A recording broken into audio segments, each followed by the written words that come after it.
Welcome back to the Commercial Real Estate Show. I'm Michael Bull. Thanks for being with us. Today we're discussing the Trump effect on the economy and commercial real estate. Please welcome my next guest. It's Kermit Baker. Kermit is Chief Economist with the American Institute of Architects. Kermit, thanks for joining us.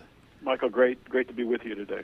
Well, we appreciate you chatting with us today, Kermit, and I think a lot of people are curious about the Trump effect. And of all the things that Trump and his folks are saying they're going to do, what do you think is the number one thing that he will get done, and how might that impact the economy and commercial real estate? Well, Michael, as you said, a very long list of proposals. It appears in early on that repeal and replace Obamacare is high on the priority list, both of the Trump administration as well as the Republican leadership in Congress. I think the effect on commercial real estate is mixed. Demand for medical facilities, offices, and things like that is likely to decline if there's a scale back ultimately in the number of people covered. On the other hand, there's a certain financial burden on small and mid-sized businesses paying for Obamacare, and that might allow them to grow their operations without it. So hard to see how that's going to balance out, but I think there's some clear pluses and minuses there from the real estate community. Yeah, right. Yeah, they started that pretty quickly. So what do you think is number two that could impact the economy in real estate? I think number two, I'd put tax reform again because of the broader interest in that and the broader support for it.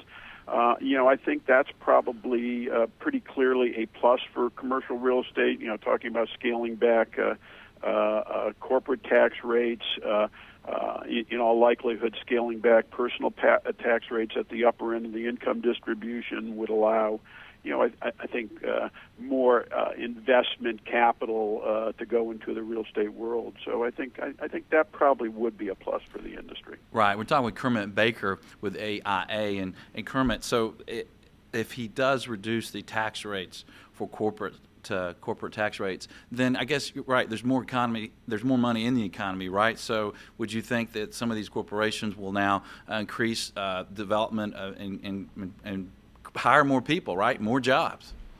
That would certainly be at least the short-run effect on that. I think there's no question about it. I mean, longer run, Michael, you need to think about, well, if they're cutting back revenue, are they going to start running up deficits? Is that going to push up interest rates and other sorts of things that are come back and maybe stall real estate investment a few years down the road? But I think over the first few years, it is a pretty much a clear plus for the corporate real estate world. Right, as jobs goes, especially commercial real estate goes, and if they're able to reduce personal tax rates, then maybe there's more money for consumers, and maybe that helps retail, or is that all retail going to go to online sales anyway and not impact sticks and bricks? Well, I think that the lesson, Michael, has been that we've seen the sticks and bricks show up in other places, distribution centers, warehouses, and things like that. And I think more spending is good for the real estate world. It just is changing in terms of where that activity is. Okay, so number one, impact Obamacare. Number two, impact possible reductions in tax rates. So, Kermit, what's number three? Number three, I think I'd put trade on the list. There's certainly a lot of talk about, enforcing trade and border trade areas and things like that. I think that probably is a minus for the real estate world. If we have reduced trade, we're going to be paying more for construction materials and products and things like that. That's going to drive up the cost of construction, so that's likely to limit some of the investment in real estate activity. Okay. And Kermit, what about immigration? If he's tougher on immigration, how's that going to impact construction and commercial real estate possibly? Yeah, I think that's a pretty clear negative also, Michael. The construction industry probably second only to agriculture in our economy in terms of the reliance on immigrant workforce. And we've got a very serious labor problem in the construction industry, and so scaling back on immigration would only exacerbate that. So I think I think that could be a pretty serious issue down the road. Okay, and I guess that leaves a lot of things, but I guess the next one in importance that we're hearing is deregulation, right? What could be the impact there? Yeah, and I think that works out in a couple of ways. There was a study done by the National Association of Home Builders last summer that candidate Trump mentioned several times on the campaign trail that regulations, state, local, and federal regulations added 25% to the cost of a home on average nationally. Wow. And I think